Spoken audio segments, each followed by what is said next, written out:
जय श्री राम, जय श्री कृष्ण, जय श्री राधे। आज आप सभी के समक्ष पुनः एक नए वीडियो के साथ उपस्थित हुआ हूँ। आज 16 संस्कारों के क्रम में आज 16वां संस्कार जो अंत्यकर्म संस्कार है, इस पर विचार कर रहे थे बनाने के लिए। लेकिन आज जो है श्री राम जी का बहुत ही सुंदर प्राकट्य उत्सव है और साथ ही आज ही नवरात्रि की पूर्णाहुति है। नवरात्र आज ही पूर्ण हो रहा है। काफ़ी लोग आज पारण करेंगे और अन्य काफ़ी लोग कल भी करेंगे। तो इस प्रकार से नवरात्र व्रत का पारण सब लोग अपने अपने आचार्यों के निर्देशानुसार करें और सभी माँ जगत जननी की कृपा भाजन बने, ऐसी हमारी कामना है। आज पुनः मनुस्मृति का अध्ययन कर रहे थे और हमें ऐसा लगा कि मनुस्मृति के बारे में, मनुस्मृति की विशेषताओं को पुनः आप सभी के समक्ष रखना परम आवश्यक है, क्योंकि मनुस्मृति के बारे में बहुत सारी भ्रांतियाँ फैलाई जा रही हैं, समय समय से फैलाई दी जाती रही हैं। अभी तो काफ़ी लोग रुचि लेते हैं और इसको पढ़ने का भी मन करते हैं। एक ऐसा विज्ञान, एक ऐसा दर्शन जिसमें जो है आपके हर प्रश्नों के उत्तर समाहित हैं और इस प्रकार से उत्तर समाहित हैं कि आपको प्रत्येक विधि से आपको समझा करके आपके मन में स्थित प्रत्येक संशयों का समाधान कर देते हैं। आज हम विषय पर बात करेंगे, जिस विषय पर, वह विषय है कि गृहस्थों की महिमा। जैसे कहा जाता है कि सब कुछ छोड़ छाड़ करके भगवान की शरण में जाइए, सबसे उत्तम है। यह निसंदेह परमात्मा के संबंध में ऐसा ही कहा गया है कि घर को छोड़ करके, जैसे कि भागवत के महात्म्य में गोकर्ण जी भी अपने पिताजी को कहते हैं, धर्मं भजस्व सततं त्यज लोक धर्मान सेवस्य साधु पुरुषान् जय काम तृष्णा अन्यस्य दोष गुण चिंतनमासु मुक्त्वा सेवा कथा रसमहो नितरां पिबत्तम। आप जो है भगवान का चिंतन करिए, संसार के इस स्वार्थपूर्ण जो धर्म है इसका त्याग करें, आत्मा का चिंतन करें, वही परम धर्म है, अपना कल्याण करें।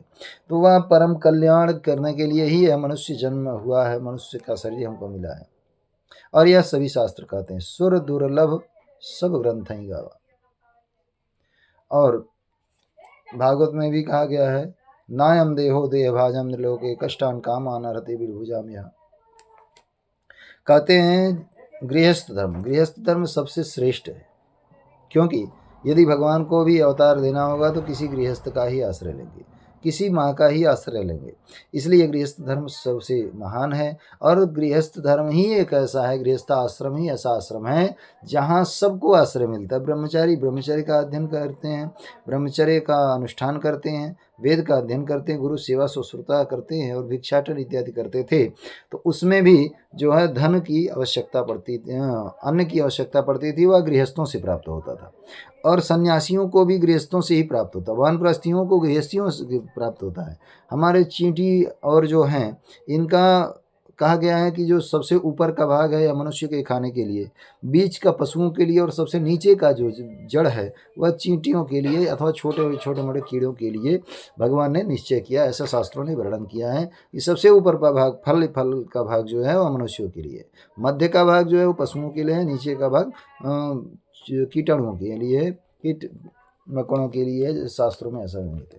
अब यहाँ गृहस्थ धर्म के संबंध में क्या विशेषताएं बताने जा रहे हैं, गाते हैं यथा वायुं समाश्रित्य वर्तन्ते सर्वजन्तवः तथा गृहस्थमाश्रित्य वर्तन्ते सर्वाश्रमः।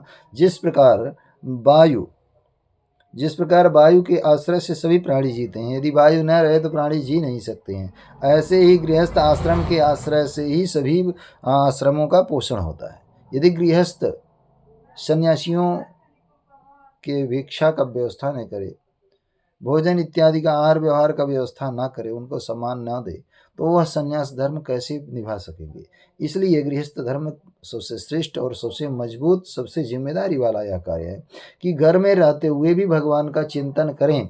और घर में रहते हुए यदि किसी प्रकार से कहते हैं कि धनात् धर्मस्ततो सुखम, यदि धन होता है तभी धर्म होता है, और धर्म होकर जब धर्म करते तब सुख प्राप्त होता।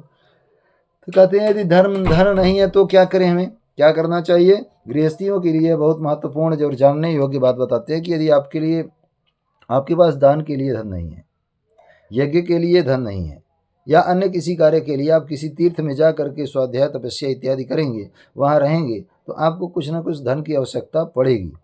और इस प्रकार से कहते हैं तीनों आश्रम जो गृहस्थों के द्वारा नित्य वेद ज्ञानार्थ की चर्चा और अन्नदान से उपकृत होते हैं, मतलब चलाए जाते हैं। यदि अन्न नहीं खाएंगे तो ब्रह्मचारी वेद पाठ नहीं कर पाएंगे और वानप्रस्थी तपस्या नहीं कर पाएंगे, सन्यासी अपना सन्यास धर्म का पालन नहीं कर सकेंगे।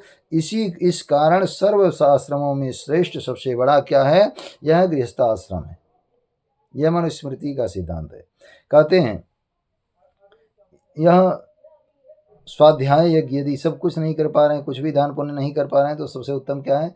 स्वाध्याय। तो स्वाध्याय के विषय में कहते हैं स्वाध्याय नित्य युक्त स्यात् दैवे चैवेह कर्मणि दैव कर्मणि युक्तो ही बिभर्तीदं चराचरम। कहते हैं दरिद्रता के कारण अतिथि का सत्कार न किया जा सके, असमर्थ हो, और तो उनको नित्य स्वाध्याय करना चाहिए, क्योंकि नित्य स्वाध्याय में दैव कर्म में लगा हुआ पुरुष ही इस चराचर को धारण कर सकता है। अथवा संपूर्ण चराचर को धारण करने वाले का है ज्ञान शक्ति है। ज्ञान शक्ति से ही सबका धारण पोषण भगवान भी करते हैं।